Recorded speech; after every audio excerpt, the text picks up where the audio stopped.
family, Joe Perry, maintenance manager here at the Links.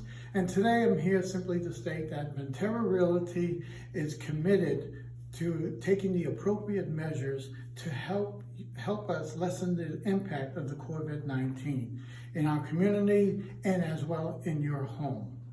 So as a service team here, we are only able to respond to urgent and emergency calls. With that said, I'm doing this video to help you troubleshoot maybe some AC issues you may be having in your home. Some simple steps, especially when it comes to your thermostat. As you can see, our thermostats here are very simple. In the display window, you're going to see where you have two temperature readings. The one here on the left is going to be the room temperature. The one on the right is the temperature that you have it set at. Now, to adjust those two things, you simply go to these two buttons here. The upper one, of course, increases the temperature. The lower button will decrease the temperature. Now, below this, we have the two little switches here. The one is for the fan, where you have on and auto. I recommend and really recommend that the switch always stays and remains in the auto position. Putting this into the on position is only going to cause a higher electric bill for you and also damage to the AC system. Now, the other button that you see here is the one that's going to operate for your cool, your heat, and your emergency heat and off. So with that said, whatever you have that set at, that's fine. Now, I also recommend that you always have your temperature, you set your temperature 5 degrees below the room temperature.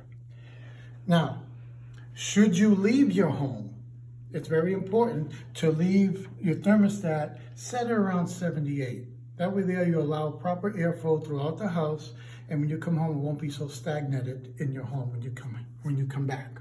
Now, with that said, now say you come home and you see that the display window is blank. Just for say right now, it's not blank, but let's just say it's blank. All right, so the first thing you want to do, because these things come equipped with a battery backup. So what we want to do now is just turn the switch to the off position. Simply remove the cover. It just snaps on and off. So you remove the cover. Now you see where your two batteries are located up here. Now, right here is a little pull tab that we use to pull out the batteries. Makes it easy. So you take out your batteries. Now these are AAA batteries. It only takes two. Now we're going to put the two new batteries in, and again, make sure that the tab is behind it. Also make sure that you're positive and negative. There's a little display here just in case to show you positive side and negative side. And on the batteries, as you're aware, there's a positive side and a negative side being displayed on it. So we put that in, slide that in, connect it. Now we snap in the cover. Easy as that. Now, flip the switch to the on position, and now you have the display readings. Now, say that doesn't work and the screen is still blank.